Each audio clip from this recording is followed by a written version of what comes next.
4.295. Vamos con el análisis. Joaquín Robles, analista de XTB. ¿Qué tal? Muy buenas tardes. ¿Qué tal? Muy buenas tardes. Un poco claves de esta sesión marcada también por la actualidad geopolítica, por esa presa de Kayovka, pero que no parece que a los inversores al menos les haya provocado una espantada de la renta variable. En este caso hemos visto Europa un cierre al alza, tímida, pero al alza. Desde luego, al final este tipo de conflictos bélicos, ¿no?, que se perpetúan en el tiempo, pues pasan a un segundo plano en los mercados. Obviamente ha tenido a lo mejor un mayor impacto en el mercado de materias primas con la fuerte subida del trigo, pero no ha arrastrado, ¿no?, al resto de índices a nivel global. Yo creo que de la sesión nos tenemos que quedar con varias cosas. La primera de ellas ha sido la subida de 25 puntos básicos por parte del Banco Central de Australia, una subida que no se esperaba y que puede ser un aviso a navegantes de cara a las próximas reuniones de Banco Central Europeo y Reserva Federal. Es verdad que la inflación poco a poco se va controlando, va desacelerando, pero todavía está lejos del objetivo. Ahí en Australia es verdad que estaba muy cerquita de ese máximo anual, alrededor del 7%, y luego también muy importante los datos de pedidos de fábricas en Alemania que vuelven a poner de manifiesto la desaceleración que está viviendo la economía germana. Ya vimos hace 2 semanas cómo entró en recesión, pero bueno, estamos viendo cómo los datos siguen empeorando, ¿no? Y eso es algo que podría preocuparle sobre todo al resto de socios europeos. Estamos en un día también en el que hemos estado pendientes, en este caso, del mercado energético. El petróleo ha sido noticia en estas últimas jornadas. Según Citigroup, dice que Arabia Saudí, a pesar de ese desmarque de la OPEP del fin de semana, de la decisión de mantener inalterada la política, no va a conseguir llevar al crudo a los $90 el barril. ¿Cuáles son las estimaciones que manejáis vosotros? La verdad que $90 nos parece un precio muy ambicioso. Lo que se había estado hablando durante las últimas semanas es que Arabia Saudí sí que es verdad que quería defender, ¿no?, el precio por encima de los $80.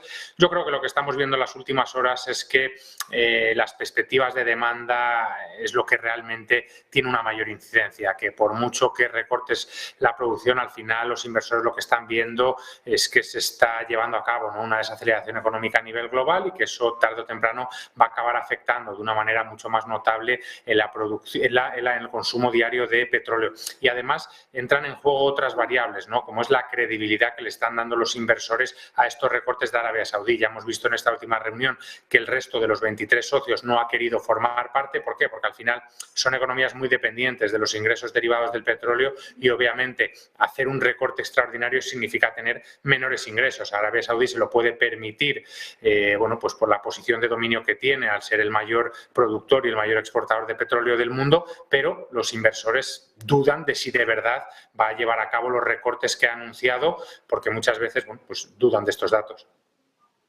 También en un día en el que Wall Street parece que diverja menos ese Dow que estaba hasta hace nada en zona de ventas, ahora se ha ido también a compras, se ha ido al positivo.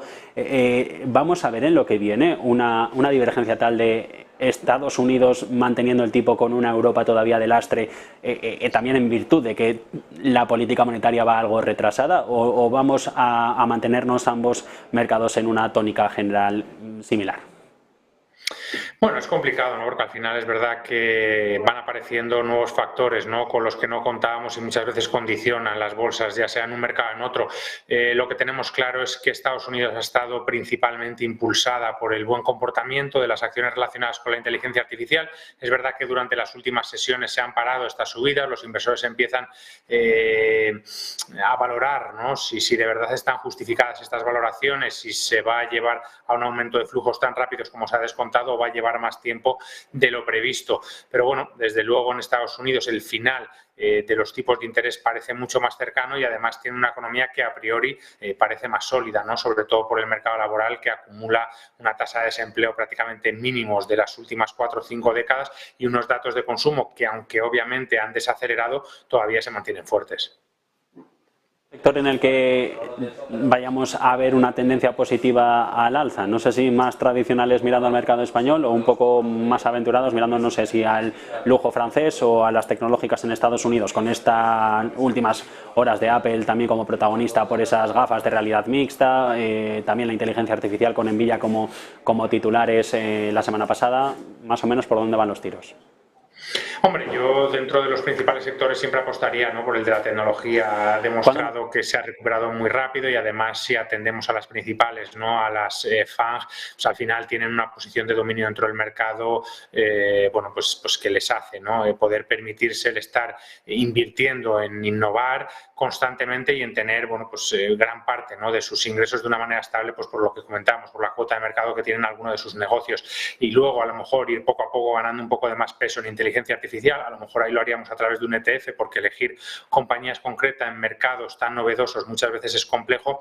Y luego es verdad que si venimos a Europa, el lujo se está comportando muy bien, y a medida que vaya bueno, pues reabriendo la economía china y se vaya aumentando ese consumo, pues también es verdad que se puede comportar muy bien. La semana pasada, de hecho, vimos cómo en los resultados de Lululemon, una de las empresas dedicadas, ¿no?, a la venta de material deportivo en Estados Unidos, crecía mucho sus ventas, principalmente por los mercados asiáticos, principalmente por China. O sea que ese comportamiento esperamos que se vaya trasladando, ¿no?, a otras empresas como Nike, Adidas o las grandes del lujo francesas. Y luego, muy importante, mañana tenemos de hecho los resultados de Inditex.